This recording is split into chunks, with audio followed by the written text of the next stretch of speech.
नमस्कार, मैं पवन चंचल। आज हम डबल इंटीग्रल पढ़ने जा रहे हैं, जिसमें कुछ सवालों को आज हम हल करेंगे। पहला सवाल है, evaluate double integration of x y d x d y where the region of the integration is x plus y is less than और equal to 1 in the positive quadrant. यानी कि जो पहला चतुर्थांश है उसमें हमें जो क्षेत्र दिया हुआ है वो है ये x plus y is less than और इक्वल टू 1 ये दिया। तो इसके लिए हमें ये डबल इंटीग्रेशन करना है। तो हमें पता है कि जो इक्वेशन है x plus y is equal to 1 ये एक सरल रेखा है, इसलिए हमने पहले यहाँ एक्स वाई प्लेन यानी कि ये x एक्सिस है और ये y एक्सिस है हमारे पास। इसके लिए हमने इस रेखा को पहले ड्रॉ किया, x plus y is equal to 1। ये जो रेखा है हमारे पास ये कौन सी है, x plus y is equal to 1। तो ये हम बता सकते हैं आसानी से देख करके कि ये दोनों इसके जो इंटरसेप्ट है अंतःखंड है x और y अक्ष पर वो समान अंतःखंड है, इसलिए जो a पॉइंट के कोऑर्डिनेट होंगे वो 1 0 होंगे और b पॉइंट के कोऑर्डिनेट होंगे 0 1 होंगे। और पॉजिटिव कोऑर्डिनेट दिया हुआ हमारे पास यहाँ, यानी कि x is greater than equal to 0, y is greater than equal to 0। इसका मतलब जो हमारे पास रीजन है जिसके लिए हमें ये इसको इंटीग्रेट करना है वो हमारे पास ये वाला हमारे पास रीज़न है, जो कि इस ट्राइंगल के अंदर वाला है। यानी कि अभिष्ट क्षेत्र हमारे पास क्या है, ओ ए बी ओ।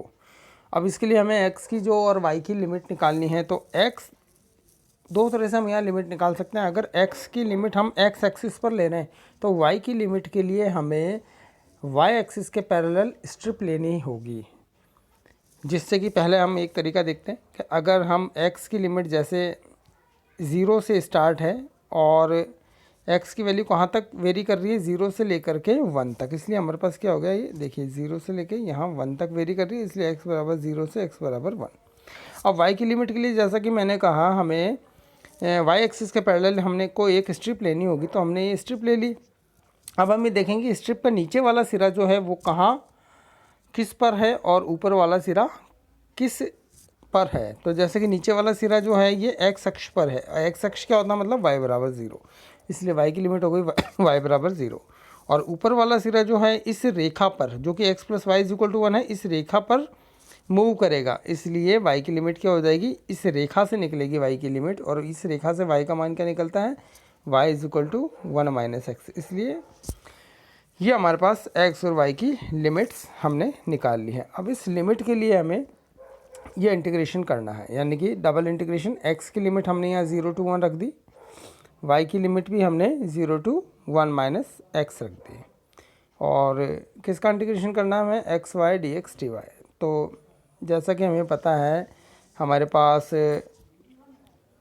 x की लिमिट तो कांस्टेंट है और y की लिमिट जो है ये, क्योंकि यहाँ देखिए 1 माइनस एक्स दिया हुआ, इसका मतलब ये डेफिनेटली दूसरा वाला जो इंटीग्रेशन है उसकी जो लिमिट दी हुई है ये y अक्ष की लिमिट है, y की लिमिट है ये। इसका मतलब y का मान 0 से 1 माइनस एक्स तक है। तो पहले हमें जो वेरिएबल फॉर्म में जो दी हुई है लिमिट, पहले हमें उसके रिस्पेक्ट में इंटीग्रेशन करना होता है। यानी कि y की लिमिट 0 to 1 माइनस एक्स है, तो पहले हमें y के रिस्पेक्ट में इंटीग्रेशन करना है। x की लिमिट कांस्टेंट है, इसलिए हम x की लिमिट के लिए लास्ट में इंटीग्रेशन करेंगे। तो 0 to 1 और अंदर आ गया हमारे पास ब्रैकेट में 0 to 1 minus x, x y d y d x. यहाँ हमने गलत लिख दिया, दोबारा लिख दिया, ये डी एक्स हट जाएगा यहाँ से। अब 0 to 1 और इंटीग्रेशन हो गया हमारे पास x y square upon 2। X constant है, जब हम y के रिस्पेक्ट में इंटीग्रेशन कर रहे हैं तो यहाँ x कांस्टेंट हमें लेना होगा। लिमिट जो है 0 to 1 माइनस एक्स, इसलिए अपर लिमिट और लोअर लिमिट जैसे हम रखेंगे हमारे पास, तो हमारे पास ये आ जाएगा 1/2 और integration from 0 to 1 x 1 minus x square D x.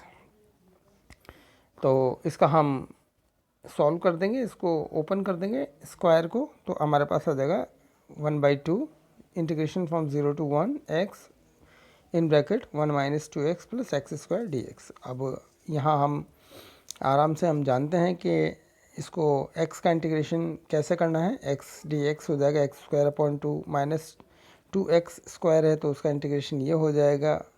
इस तरह से हमने ये इंटीग्रेशन कर लिया और यहाँ इसकी लिमिट जब हम पुट करेंगे तो हमारे पास ये वैल्यू आएगी, जो कि 1/24। तो ये हमारे पास इसका आंसर आ जाएगा। इसे हम दूसरी तरह से भी यूँ कर सकते थे, जैसा कि मैंने स्टार्टिंग में कहा था, अगर हम x की लिमिट x अक्ष पर लेते हैं यानी कि 0 to 1, तो y के लिए हमें y अक्ष के पैरेलल जो है वो स्ट्रिप लेनी होगी। अगर हम इसी सवाल को ऐसा करते कि हम y की लिमिट जो है y अक्ष पर लेते हैं यानी कि 0 to, यहाँ y अक्ष पर देखो y की वैल्यू कहाँ से कहाँ तक है, 0 to 1 तक है, तो y की सीमा यहाँ पर 0 से 1 होती, तो फिर x की लिमिट निकालने के लिए हम यहाँ x एक्सिस के पैरेलल जो है वो स्ट्रिप बनाते। और फिर जो है, अब देखिए x एक्सिस के पैरेलल जब स्ट्रिप होती तो यहाँ पर x, ये स्ट्रिप का नीचे वाला सिरा जो है वो तो है हमारे पास y अक्ष पर,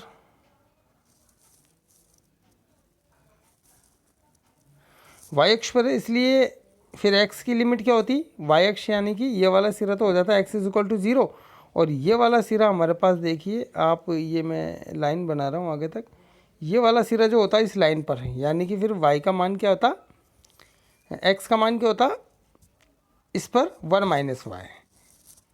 तो क्लियर है, हम दोनों तरह से इस सवाल को करेंगे तो आंसर सेम आएगा। चलिए हम अगला सवाल देखते हैं। Evaluate double integration y dx dy where a is the region of integration bounded by the parabolas y square is equal to 4x and x square is equal to 4ay। तो जैसा कि हम देख रहे हैं कि ये स्टैंडर्ड पैराबोला है, y square is equal to 4ax and x square is equal to 4ay। तो यहाँ हमने दोनों पैराबोला को ड्रॉ कर लिया। अब हम जानते हैं ये x square is equal to 4ay वाला पैराबोला ये है, और यहाँ हमने नाम भी दिया इसे, और ये जो है दूसरा वाला जैसा कि ये वाला, इसे हमने यहाँ नाम दिया y square is equal to 4x। ये वाला पैराबोला है ये हमने पिछली कक्षाओं में हम पढ़ चुके हैं। तो हमें y dx dy हमें ये निकालना है, डबल इंटीग्रेशन करना है x और y के रेस्पेक्ट में। तो इनको जैसे ही हम दोनों ड्रॉ कर लिए हमने पैराबोला, और इनका इंटरसेक्टिंग पॉइंट जैसा कि यहाँ दिखाया गया है 0 है, O है और P है। तो ये तो मूल बिंदु है जिसके कोऑर्डिनेट हमें पता है, यहाँ पर ये तो 0 0 होंगे, और ये वाला कोऑर्डिनेट यानी कि इन दोनों पैराबोला को जब हम सॉल्व करेंगे तो यहाँ से इसके कोऑर्डिनेट 4a, प्राप्त होते हैं। ये हम छोटी क्लास में पढ़ चुके हैं, तो ये आप सॉल्व कर लीजिएगा। तो यहाँ पर हमें दो कोऑर्डिनेट प्राप्त होते हैं, 0 के मतलब O बिंदु के, मूल बिंदु के 0 0 और P बिंदु के 4a, 4a।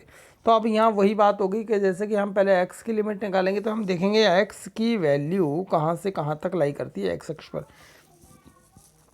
O के निर्देशांक 0 0 है। अब हम यहाँ देखें तो ये देखिए आप कहाँ तक है, ये x की वैल्यू कहाँ तक जा रही है, 4a तक, ठीक है। तो 0 से 4a x की लिमिट क्या होगी, is greater than equal to 0 and less than equal to 4a, यानी कि 0 से 4a के बीच में हो सकती है और इनके बराबर भी हो सकती है।